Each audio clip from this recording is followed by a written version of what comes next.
Hello guys, నా పేరు Mahidhar and welcome to my channel. ఇప్పటివరకు ఎవరైనా మన ఛానల్ని సబ్స్క్రైబ్ చేసుకోకపోతే ఇప్పుడే సబ్స్క్రైబ్ చేసుకోండి. పక్కనే ఉన్న బెల్ ఐకాన్ని క్లిక్ చేసి ఆల్లో పెట్టుకోండి. నా ఫర్దర్ వీడియోస్ మిస్ అవ్వకుండా చూడొచ్చు.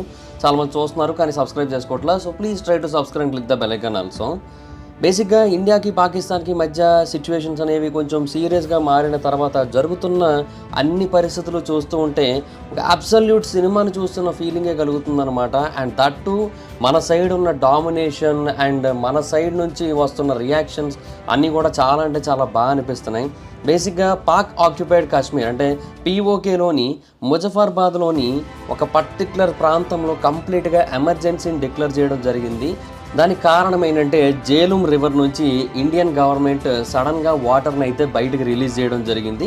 పాకిస్తాన్ అఫీషియల్స్ చెబుతుంది ఏంటంటే మాకు ఎటువంటి వార్నింగ్ ఇవ్వకుండా చాలా పెద్ద మొత్తంలో వాటర్ని రిలీజ్ చేసేశారు. ఇదంతా కూడా మా మీద యుద్ధాన్ని ప్రకటిస్తున్నట్టుగానే మేము అనుకోవాల్సి ఉంటుందని చెప్పి చాలా రకాల బ్లేమ్స్ అయితే వేయడానికి ట్రై చేశారు. చాలా వీడియోస్ వదిలారు, చాలా ఆర్టికల్స్ వదిలారు.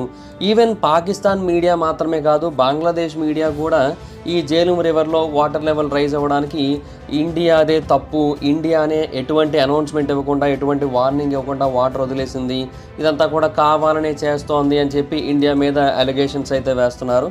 సో ప్రస్తుతానికి ఈ పీఓకే ప్రాంతంలో చాలా చోట్ల ఎమర్జెన్సీని అయితే డిక్లేర్ చేశారు. ఇండియా డెఫినెట్గా కావాలనే ఎటువంటి నోటీసు ఇవ్వకుండా వాటర్ని అయితే రిలీజ్ చేసింది. కాకపోతే అందులో ఏమైనా మిస్టేక్ ఉందా అంటే లేదు. ఎందుకంటే ఇంతకు ముందు ఇండియాకి పాకిస్తాన్కి మధ్య ఇండస్ వాటర్ ట్రీటీ అనేది ఉండేది. ఆ వాటర్ ట్రీటీ ప్రకారంగా మాత్రమే వాళ్ళు ఏదైనా ఒక టైంలో వాటర్ని కనుక రిలీజ్ చేస్తున్నట్టయితే దానికి ముందు ప్రియర్ నోటీసు, ప్రియర్ వార్నింగ్ ఇవ్వాల్సి ఉంటుంది.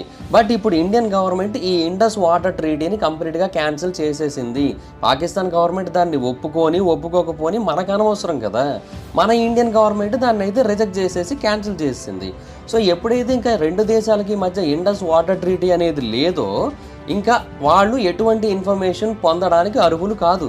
సో అందుకనే మన వాళ్ళు ఆ పాకీలకి ఎటువంటి ఇన్ఫర్మేషన్ ఇవ్వకుండానే వాటర్ వదిలేరు. సో ఇందులో ఎటువంటి మిస్టేకు లేదు, అదైతే క్రిస్టల్ కట్గా క్లియర్ అనమాట.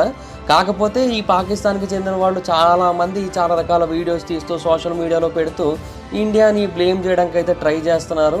చాలామంది వీడియోలు తీసి చెబుతుంటే ఏంటంటే సడన్గా వాటర్ లెవెల్ ఒక 30 feet వరకు పెరిగిపోయింది. సో దీనివల్ల పాకిస్తాన్లోని చాలా ప్రాంతాలు వాటర్తో నిండిపోయాయి అండ్ కొంతవరకు మునిగిపోయిన పరిస్థితులు కూడా ఎదురవుతున్నాయి. ఇది చాలా ప్రమాదకరమని అయితే చెబుతున్నారు. ఏదైనా ఒకటైతే వాస్తవం, అదేంటంటే బేసిక్గా వాళ్ళు వాటర్ కోసం ఎప్పటి నుంచో పరితపిస్తున్నారు. పాకిస్తానీస్ చాలామంది పానీ పానీ పానీ పానీ అంటున్నారు. సరే దూకి సావండి అని చెప్పి ఇంత పెద్ద మొత్తంలో పానీ వదిలేరు. మళ్ళీ దానికి ఏడుపే. వాళ్ళకి కావాలన్నది ఇచ్చినా బాధే, వాళ్ళకు వద్దన్నది ఇచ్చినా బాధే, ఎటు చూసుకున్నా బాధే పాకిస్తాన్తో. ఇట్లా మీతో ఏమనంటే చీటింగ్ కర్తా ఎత్తు అంటారు. చీటింగ్ అంటే మీరు చేసేది ఏంటి? మరి మీరు చేసేది ఏమంటే సమాజ సేవ ఏంటరా మీరు చేసేది? సర్లేండి, మళ్ళీ మెయిన్ మ్యాటర్లోకి వద్దాం. సో ఇప్పుడు ఆ పాకిస్తాన్ ఆక్యుపైడ్ కాశ్మీర్లోని ఏదైతే అనంతనాగ్ డిస్ట్రిక్ట్ ఉందో ఆ ప్రాంతంలో కంప్లీట్గా ఎమర్జెన్సీని అయితే అనౌన్స్ చేశారు. అండ్ అందరినీ కూడా చాలా జాగ్రత్తగా ఉండమని చెప్పారు. ఎందుకంటే ఎప్పుడైనా ఆ ప్రాంతం మునిగిపోయే అవకాశం అయితే ఉంది కాబట్టి. అయితే బేసిక్గా అసలు ఇండియా ఈ ప్రాంతం మీద గ్రిప్ని ఎలా సాధించింది అంటే బేసిక్గా ఇండియా ఆ ప్రాంతంలో డ్యాములు కట్టబట్టే ఇండియా ఆ ప్రాంతంలో కంట్రోల్ తెచ్చుకోగలిగింది కదా ఇప్పుడు. బట్ ఇదంతా కూడా అసలు ఎలా జరిగింది అంటే ఈ ఇండస్ వాటర్ ట్రీటీ ఏదైతే ఉందో దాంట్లో 6 నదులు ఉంటాయి మొత్తంగా.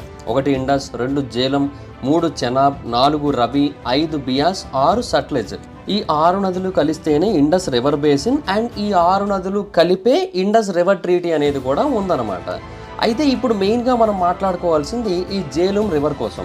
ఈ జేలుం రివర్ అనేది యాక్చువల్గా ఇండియా సైడ్ నుంచే స్టార్ట్ అవుతుంది. ఇండియాలోని జమ్మూ అండ్ కాశ్మీర్ ఏదైతే ఉందో దానిలోనే స్టార్ట్ అవుతుంది. ఆ తర్వాత ఈ నది ఆ పీఓకే అంటే పాకిస్తాన్ ఆక్యుపైడ్ కాశ్మీర్లోకి అయితే వెళుతుంది. ఆ తర్వాత ఆ వాటర్ అనేది మిగతా ప్రాంతాలకు కూడా అలా స్ప్రెడ్ అవుతూ చాలా మటుకు పాకిస్తాన్కి చెందిన ప్రాంతాలకి వాటర్ని అయితే అందిస్తూ ఉంటుంది. అయితే ఈ ఇండస్ వాటర్ ట్రీటీ ప్రకారంగా ఈ జెలుం రివర్ అనేది పాకిస్తాన్కి చాలా అల్ట్రా సెన్సిటివ్ అని చెప్పొచ్చు. ఎందుకంటే అది పాకిస్తాన్కి చాలా అంటే చాలా దగ్గరగా ఉంటూ ఎనీ టైమ్ మనం వాళ్ళని అటాక్ చేయడానికి మనకి కొన్ని అనుకూలమైన పరిస్థితుల్ని ఇచ్చే విధంగా ఉంటుందన్నమాట. అండ్ ఈ జెలుమ్ అనేది ఒక వెస్టర్న్ రివర్. బేసిక్గా ఈ ఇండస్ వాటర్ ట్రీటీ ప్రకారంగా మొత్తం 6 రివర్స్ ఉన్నాయి కదా. ఈ 6 3 వెస్టర్న్ రివర్స్ కింద, 3 ఈస్టర్న్ రివర్స్ కింద డివైడ్ చేశారు.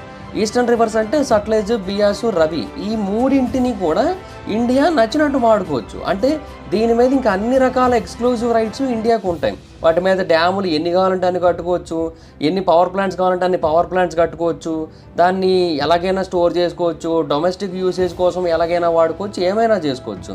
బట్ జెలుమ్ మాత్రం అలా కాదు. ఈ జెలుమ్ అనేది వెస్టర్న్ రివర్ అవ్వడం వల్ల ఇండియాకి దాని మీద లిమిటెడ్ రైట్స్ మాత్రమే ఉంటాయి. అంటే ఇరిగేషన్ కోసం కొంచెం వాడుకోవచ్చు, పవర్ ప్లాంట్స్ చిన్నవి కట్టుకోవచ్చు, స్టోరేజ్ కొంచెమే చేసుకోవచ్చు, డొమెస్టిక్ అండ్ నాన్ కన్సంప్టివ్ యూజ్ కోసం కూడా చాలా తక్కువ స్థాయిలోనే వాడుకోవచ్చు. అండ్ ఇవన్నీ కూడా కంప్లీట్గా కండిషన్స్ బేస్డ్ మీదుగా ఉంటాయి అన్నమాట. ఇవన్నీ కూడా ఆ ఇండస్ వాటర్ ట్రీటీలోనే ఉంటుంది, IWT.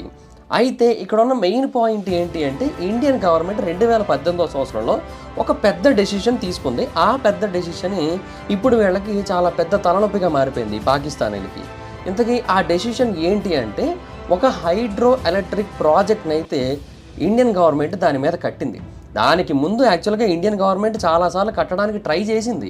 బట్ పాకిస్తాన్ ప్రతిసారి ఏంటంటే ఆ వరల్డ్ బ్యాంక్ దగ్గరికి, యునైటెడ్ నేషన్స్ దగ్గరికి వెళ్ళిపోయి సార్ మా నది మీద కట్టేస్తున్నాడు సార్, చూడండి సార్, మీరే ఆపండి సార్, మేము చెబుదామంటే వాడు మా మాట వింట సార్, మాకంత సీన్ ఎక్కడ ఉంది సార్, మేము చెబితే మా కంట్రీ వాళ్ళే వినరు సార్, ఈ బాలోచిస్తాన్ వాళ్ళే మొన్న మా ఆర్మీ వాళ్ళని చంపేశారు సార్, మేము చెప్తే ఎవడు సార్ వింటాడు, మీరే సార్ వెళ్ళి చెప్పండి అని చెప్పి ప్రతిసారి పోయి ఆ వరల్డ్ బ్యాంక్ కాళ్ళు పట్టుకోవడం, యునైటెడ్ నేషన్స్ కాళ్ళు పట్టుకోవడం. అది తెలిసిందే కదా పాకిస్తాన్ పరిస్థితి. అలా కాళ్ళు పట్టుకొని వాళ్ళు ఇన్వాల్వ్ అయ్యేలా చేసి ఇండియన్ గవర్నమెంట్ని ప్రతిసారి ఆపడానికి ట్రై చేసేవారు. ఇన్ఫ్యాక్ట్ ఆపేవారు కూడా. ఇండియన్ గవర్నమెంట్ కొంతవరకు కనికరించేది, సర్లే పోన్లే పాపం అని, తర్వాత ఎందుకు వచ్చిన గొడవలే అని ఆపేసేది. బట్ 2018 నాడు మాత్రం నరేంద్ర మోడీ గారు ఆ ప్రాంతంలో కిషన్ గంగా హైడ్రో పవర్ ప్రాజెక్ట్ని లాంచ్ చేసేయడం జరిగింది. ఎస్, ఆ ప్రాంతంలో ఇండియా ఒక పెద్ద హైడ్రో ఎలక్ట్రిక్ ప్రాజెక్ట్ని అయితే కన్స్ట్రక్షన్ చేసింది. అండ్ అది మొత్తం అంతా కూడా లాంచ్ అయిపోయింది. ఆ టైంలో 5,750 కోట్ల రూపాయలతో ఆ ప్రాజెక్ట్ని అయితే కంప్లీట్ చేయడం జరిగింది. పాకిస్తాన్ దాన్ని కూడా అబ్జెక్ట్ చేయడానికి అయితే ట్రై చేసింది, కుక్క పాట్లు పడ్డది దాన్ని ఆపడం కోసం. బట్ వాళ్ళ వల్ల కాలే. దాని కన్స్ట్రక్షన్ 2007లో స్టార్ట్ అయింది, బట్ 2018 నాటికి వచ్చేసరికి ఫినిష్ అయింది. అంటే ఎన్నో అడ్డంకుల తర్వాత పాకిస్తాన్ ఆపి ఇంకా ఫైనల్గా ఆపలేక చేతులు ఎత్తేసిన తర్వాత ఇది ఫినిష్ అయింది. వాళ్ళ వల్ల కాలే. అయితే దీనికి ఉన్న అడ్వాంటేజ్ ఏంటంటే ఈ ప్రాజెక్ట్ ద్వారా మనం చాలా పెద్ద మొత్తంలో వాటర్ని కూడా స్టోర్ చేయొచ్చు.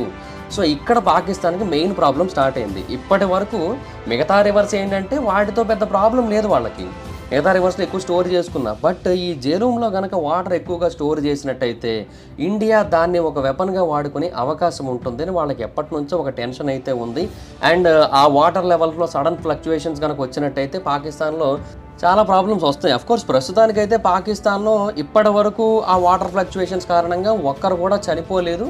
ఇండియన్ గవర్నమెంట్ కొంచెం జాలి చూపించింది వాళ్ళ మీద. బట్ ఇప్పుడైతే మాత్రం ఇంకా ఇండియా పాకిస్తాన్ కోసం ఆలోచించాలనుకోవట్లేదు, పాకిస్తాన్ కోసం పట్టించుకోవాలనుకోవట్లేదు. అందుకనే ఇండస్ వాటర్ ట్రీటీని కంప్లీట్గా రద్దు చేసేసింది. అండ్ ఆ తర్వాత ఈ జెలుమ్ రివర్కి సంబంధించిన డెసిషన్ని వాళ్ళకి నచ్చినట్టుగా తీసుకుంది. ఎందుకంటే అది ఆబ్వియస్లీ ఇప్పుడు వాళ్ళ కంట్రోల్లో ఉంది. ఇప్పుడు దీని గురించి పాకిస్తాన్కి చెప్పాల్సిన అవసరం లేదు, పాకిస్తాన్ గురించి కేర్ చేయాల్సిన అవసరం లేదు. అది మొత్తం మునిగిపోయినా సరే మనం పట్టించుకోనక్కర్లేదు. అయితే ఇలాగే కనుక ఇది కొనసాగినట్టయితే డెఫినెట్గా పాకిస్తాన్కి చాలా పెద్ద స్థాయిలో ప్రాబ్లమ్స్ అయితే వస్తాయని చెప్పి ఈవెన్ పాకిస్తాన్కి చెందిన ఎంతోమంది డిప్లొమాట్స్ కూడా తెలియజేస్తూ వస్తున్నారు. అంతెందుకు, పాకిస్తాన్కి చెందిన ఒక డిప్లొమాట్ ఉన్నాడు, అతని పేరు హుసేన్ హకానీ. అతను ఒక ఆర్టికల్ని షేర్ చేశాడు, న్యూయార్క్ టైమ్స్ వాళ్ళది. అందులో చాలా క్లియర్గా మెన్షన్ చేస్తుందన్నమాట, ఇండియా రివర్స్ని కనుక బ్లాక్ చేసినట్టయితే పాకిస్తాన్కి ఏమవుతుంది అని. అంటే పాకిస్తాన్కి కనుక ప్రాపర్ వేలో వాటర్ ఇండియా పంపకపోయినట్టయితే పాకిస్తాన్కి జరిగే డ్యామేజ్ ఎంతో తెలుసా? 40%. అంటే పాకిస్తాన్కి వచ్చే మొత్తం వాటర్లో 40% ఆఫ్ వాటర్ అనేది ఆగిపోతుందన్నమాట.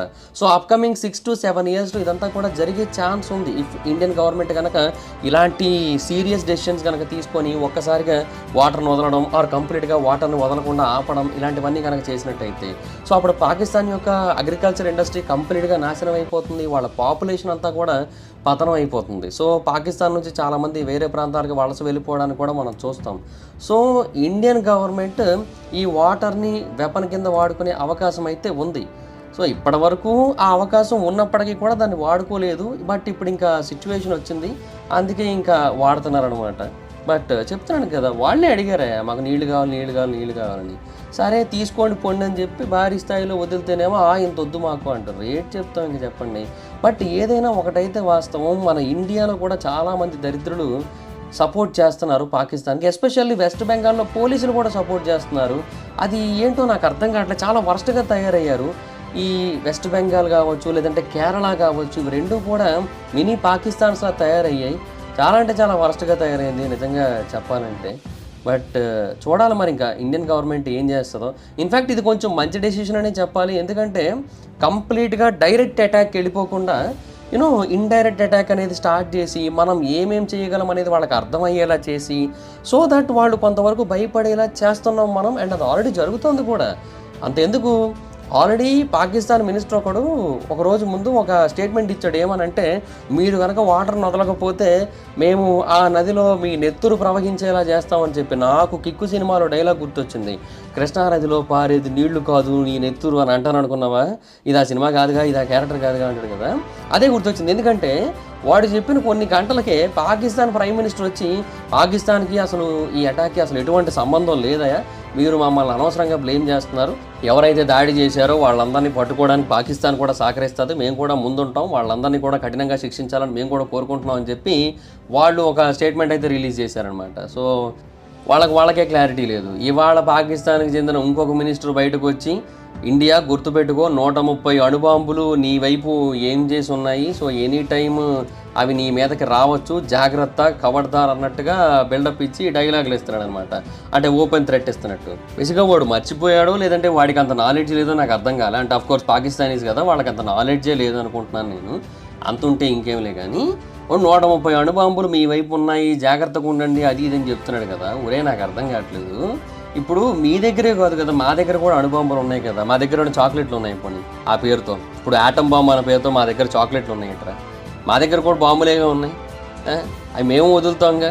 ఇప్పుడు మీకు కూడా అర్థం కావట్లే. మేము మీ మీద వదులుతాము అని చెబితే బాలోచిస్తాన్ నుంచి ఒక సగం మంది వచ్చి మాకు సపోర్ట్ చేస్తారు తెలుసా. వాళ్ళే లేపేస్తారు మిమ్మల్ని, మళ్ళీ మా దాకా కూడా అక్కర్లేదు. బాలోచిస్తాన్కి సెపరేట్ కంట్రీ ఇస్తామంటే చాలు, ఆటోమేటిక్గా వాళ్ళు పాకిస్తాన్ మొత్తాన్ని కూడా క్లియర్ చేయడానికి మాకు సగం హెల్ప్ చేస్తారు. అది కాకుండా ఆఫ్ఘనిస్తాన్ వస్తుంది, అది కాకుండా ఇజ్రాయిల్ వస్తుంది. ఇవన్నీ కాదు నాకు డౌటు. ఇప్పుడు యునైటెడ్ స్టేట్స్, రష్యా రెండు మన సైడే ఉన్నాయి, ఒక్క చైనా మాత్రమే వాళ్ళ సైడ్ ఉందప్ప. ఎస్, చైనా అయితే వాళ్ళ సైడ్ నిలబడింది. యునైటెడ్ నేషన్స్ దగ్గర చైనా పాకిస్తాన్కి అయితే సపోర్ట్ చేసింది, అట్టెట్ ఆపేస్తారు వాటర్ అన్నట్టుగా. సో చైనా ఒకటి వాళ్ళ సైడ్ ఉందనుకుందాం. చైనా దగ్గర ఉన్న అణుబాంబులు, పాకిస్తాన్ దగ్గర ఉన్న అణుబాంబులు రెండు కలిపినా కూడా రష్యాలో ఉన్న అణుబాంబులు ఏవైతే ఉన్నాయో వాటిలో ఒక 15% కూడా లేవు కదరా. మీరెందుకు అంత ఓవర్ యాక్షన్ చేస్తున్నారు నాకు అర్థం కావట్లేదు. రష్యా బేసిక్గా మన సైడ్ చాలా అంటే చాలా గట్టిగా నిలబడుతుంది, అదైతే క్లియర్. ఇంకా యునైటెడ్ స్టేట్స్నే మనం కొంచెం నమ్మలేము, ఎందుకంటే Trump is business man. Trump బిజినెస్కి తగ్గట్టు మారిపోతాడు అంతే. సో మనము ట్రంప్ని కంప్లీట్గా నమ్మలేము, యునైటెడ్ స్టేట్స్ని అసలు నమ్మలేములేండి. అందుకని మనం రష్యాని, ఇజ్రాయెల్ని మాత్రమే గట్టిగా నమ్మాలి. రష్యా అనేది మనకి ఎప్పుడూ ఫ్రెండేనబ్బా. Russia is always a bigger friend for us. So Russia ఖచ్చితంగా మనకైతే సపోర్ట్ చేస్తుంది, అందులో ఎటువంటి డౌట్ లేదు. ఇన్ఫ్యాక్ట్ రీసెంట్గా జరిగిన రష్యా ఉక్రెయిన్ వార్ ఏదైతే ఉందో ఆ యుద్ధం టైంలో కూడా మనం రష్యాకి హెల్ప్ చేసాము, రష్యా ఆయిల్ని కొనడం ద్వారా. సో దట్ అలాగ మనం రష్యా కూడా హెల్ప్ చేసాం యాక్చువల్గా. సో రష్యా మన సైడ్ ఎప్పుడూ ఉంటుంది. And Russia, America, India, Israel ఇవన్నీ కలిస్తే పాకిస్తాన్ అసలు ఉంటుందా చెప్పండి? కంప్లీట్గా డిలీట్ అయిపోదు మ్యాప్లోంచి. ఎందుకు చెప్పండి వాళ్ళకి ఇంత హడావుడి? నాకు అర్థం కావట్లేదు. ఇదంతా తీసుకుపోయి ఆ యూఎన్ ముందు పెడుతున్నారు. ఆ యునైటెడ్ నేషన్స్ అంత గొప్ప పీకి పొడిచేదే అయితే అసలు ఫస్ట్ ఆఫ్ ఆల్ అది రష్యా ఉక్రెయిన్ వార్ ఆపాలి, అండ్ వేరే యుద్ధాలు ఏవైతే జరుగుతున్నాయో వాటిని ఆపాలి. ఆ ఇజ్రాయెల్ దీని, పాలస్తీన్ అది. మళ్ళీ అవి కాకుండా యూరోప్లో ఏవేవో యుద్ధాలు జరుగుతూ ఉంటాయి ఇంటర్నల్గా, వాటినే ఆపలేకపోతుంది యునైటెడ్ నేషన్స్. అది వచ్చి ఇప్పుడు ఇండియా పాకిస్తాన్ మధ్య గొడవలు లేకుండా చూస్తా, మొత్తం సల్లార్ చేస్తా అంటే ఎవడు నమ్ముతాడు? ఎవడో నమ్మడానికి సిద్ధంగా లేడు ఇక్కడ. అయితే ఈ టైంలో ఇంకొక థియరీ వినబడుతుంది. అది ఏంటంటే, ఇప్పుడు బేసిక్గా ఈ సిచ్యువేషన్స్ ఏవైతే ఉన్నాయో వీటన్నిటినీ కూడా కొంచెం ఇండియా యూటిలైజ్ చేసుకునే అవకాశం ఉంటుంది. సో దట్ ఇండియా, చైనా కూడా అలైజ్ అయ్యే అవకాశం ఉంది అంటున్నారు. బట్ నాకేం అలా అనిపించట్లేదు. అంటే వాడు చెబుతున్న పాయింట్ ఏంటి అంటే, ఇప్పుడు ఈ యునైటెడ్ స్టేట్స్కి అండ్ చైనాకి మధ్య టారిఫ్ వార్ నడుస్తుంది కదా. సో చైనాకి సంబంధించిన ప్రొడక్ట్స్ ఏవైతే ఉన్నాయో అవేవి కూడా ఇప్పుడు యునైటెడ్ స్టేట్స్కి వెళ్ళడానికి అవకాశం లేదు. సో ఇప్పుడు అవన్నీ కూడా ఎక్కడికి రావాలి, ఇండియాకే రావాలి మ్యాక్సిమం, ఎందుకంటే కన్సంప్షన్ ఇక్కడే ఎక్కువ ఉంది కాబట్టి. సో ఆబ్వియస్లీ ఇంకా ఇండియా మీద కాన్సన్ట్రేట్ చేస్తారు వాళ్ళు కూడా. బట్ రెండు దేశాలకి పడట్లేదు కాబట్టి ఇప్పుడు ఇండియా దగ్గరికి రావడానికి లేకుండా పోయింది. యూరోపియన్ కంట్రీస్లో అంత పాపులేషన్ ఉండదు కదా, సో అది కూడా ప్రాబ్లమే వాళ్ళకి. సో అందుకు ఇప్పుడు ఇండియా చైనాతో కొన్ని నెగోషియేషన్స్ కనుక చేసినట్టయితే, చైనాకి ఇండియాకి మధ్య ట్రేడ్ బలపడినట్టయితే అప్పుడు ఆటోమేటిక్గా ఈ రెండు దేశాలు ఫ్రెండ్స్ అయ్యే ఛాన్స్ ఉన్నాయి కదా అంటున్నారు. కానీ బట్ లేదు, ఇండియా చైనాని ఎట్టి పరిస్థితుల్లో నమ్మకూడదు. ఎందుకంటే చైనా అనేది కూడా ఒక పెద్ద కింగ్ కోబ్రా, పావుకు పాలు పోసి పెంచినట్టే దాంతో కనుక స్నేహం చేసినట్టయితే. సో చైనాతో కలవకపోవడమే మంచిది. ఇంకా ఒకవేళ చైనా గట్టిగా పాకిస్తాన్కి సపోర్ట్ చేసి మనకు ఎదురొచ్చింది అనుకోండి, అప్పుడు ఆ టిబెట్ అండ్ తైవాన్ ఇష్యూస్ ఏవైతే ఉన్నాయో వాటి విషయంలో మనం దిగుతాం కదా అప్పుడు. సో అప్పుడు ఇంకా చైనాకి లాసే ఒక రకంగా ఎటు చూసుకున్నా కూడా. సో నన్ను అడిగితే చైనా ఈ విషయంలో పెద్దగా ఇన్వాల్వ్ అవ్వకపోతేనే బెటర్. అండ్ ఒకవేళ ఇన్వాల్వ్ అయితే మనం గట్టిగా రిటాలియేషన్స్ ఇచ్చుకోవడమే తప్ప మనమైతే చైనాతో డీల్ చేసుకోవడానికి, చైనాతో ట్రేడ్ సెట్ చేసుకోవడానికి, స్నేహం చేయడానికి అయితే ఎట్టి పరిస్థితుల్లోని ట్రై చేయకూడదు అనేది నా స్ట్రాంగ్ ఫీలింగ్. సో అది మరి సిచ్యువేషన్. సో ప్రస్తుతానికి ఇవే గైస్ అప్డేట్స్. బేసిక్గా చాలా అంటే చాలా హ్యాపీగా అనిపిస్తుంది. ఇండియాలో జరుగుతున్న ఈ సిచ్యువేషన్స్, పాకిస్తాన్లో జరుగుతున్న సిచ్యువేషన్స్ అవన్నీ చూస్తూ ఉంటే, ఇండియన్ గవర్నమెంట్ తీసుకుంటున్న డెసిషన్స్, చాలా క్విక్గా ముందుకెళ్తున్న సిచ్యువేషన్స్ ఇవన్నీ చూస్తూ ఉంటే చాలా అంటే చాలా బాగా అనిపిస్తుంది అనమాట. సో చూద్దాం, ఇండియా ఇలాగే పాకిస్తాన్ మీద కంప్లీట్గా డామినేషన్ చూపించి మొత్తం సైడ్ చేయాలి పాకిస్తాన్ని, మామూలు ఉండదు. ఎవరు తగ్గేదేలే అనుకుంటే వెళ్ళాలి ఇలాగే. సో మరిన్ని అప్డేట్స్తో మళ్ళీ ఇంకో వీడియోలో కలుద్దాం. సో దాట్స్ ఇట్ గైస్, ఇది ఈ వీడియో కనుక మీకు నచ్చినట్టయితే లైక్ చేసి ఈ వీడియోని షేర్ చేయండి. ఇప్పటివరకు ఎవరైనా మన ఛానల్ని కనుక సబ్స్క్రైబ్ చేసుకోకపోతే ఇప్పుడే సబ్స్క్రైబ్ చేసుకొని పక్కనే ఉన్న బెల్ ఐకాన్ క్లిక్ చేసి ఆల్లో పెట్టుకోండి. నా ఫర్దర్ డేస్ మిస్ అవ్వకుండా చూడొచ్చు. చాలామంది చూస్తున్నారు కానీ సబ్స్క్రైబ్ చేసుకోవట్లా. So please try to subscribe, click the bell icon also. నా ఇన్స్టాగ్రామ్ ఐడి ఎవరైనా మాత్రం అక్కడ వచ్చి ఫాలో అవ్వచ్చు. Thank you so much guys. బాగా మీటర్ next video. Bye bye. Hi friends, మీరు ఎప్పుడైనా సరే 5,000 రూపాయల ప్రోడక్ట్ 250 రూపాయలకి రావడానికి గమనించారా? లేదు కదా. కానీ అమెజాన్, ఫ్లిప్కార్ట్ లాంటి కంపెనీస్ ఏం చేస్తూ ఉంటాయంటే కొన్ని గోల్డెన్ హవర్స్ టైంలో మెగా డీల్స్ ఇస్తూ ఉంటాయి. ఆ డీల్స్ టైంలో ఒక్కొక్క ప్రోడక్ట్ మీద 90% నుంచి 95% వరకు డిస్కౌంట్ అయితే ఉంటుంది. అయితే ఈ డీల్స్ కోసం మీరు కాన్స్టెంట్గా ఆ యాప్స్ చెక్ చేస్తూ ఉండలేదు కదా, కానీ మీకోసం నేను వాటన్నిటిని కూడా కాన్స్టెంట్గా చెక్ చేస్తూ ఉంటాను. అండ్ దాంట్లో ఎప్పుడు ఏ డీల్ పెట్టినా కూడా ఇమీడియట్గా మీకు ఆ ప్రోడక్ట్ని అయితే షేర్ చేస్తాను. మీరు ఇమీడియట్గా ఆ ప్రోడక్ట్ని పర్చేస్ చేయొచ్చు దాని నుంచే. అండ్ అంతేకాదు కొన్ని ఎక్స్ట్రాడినరీ ప్రొడక్ట్స్ ఉంటాయి, వాటిని మీరు బయట ఎక్కడ కూడా చూడరు. వాటి గురించి కూడా నేను మీకు షేర్ చేస్తాను. మీరు సింపుల్గా చేయాల్సింది ఒకటే, కింద డిస్క్రిప్షన్లో మన టెలిగ్రామ్ ఛానల్ లింక్, మన వాట్సాప్ ఛానల్ లింక్, మన ఇన్స్టా బ్రాడ్కాస్ట్ ఛానల్ లింక్ ఉంటాయి. వీటిలో మీరు ఏ యాప్ ఎక్కువగా వాడతారో ఆ యాప్కి సంబంధించిన లింక్ మీద క్లిక్ చేసి ఆ యాప్లో ఉన్న మన ఛానల్ని ఫాలో అవ్వండి. దాంట్లో రెగ్యులర్గా చాలా ప్రొడక్ట్స్ అయితే మీకు అప్డేట్ అవుతూ ఉంటాయి. అండ్ ఆ ప్రొడక్ట్స్లో మీకు ఏది నచ్చినట్టయితే దాన్ని మీరు కొనుగోలు చేయొచ్చు వెంటనే. సో డిస్క్రిప్షన్లో లింక్స్ ఉన్నాయి, వెంటనే ఫాలో అవ్వండి.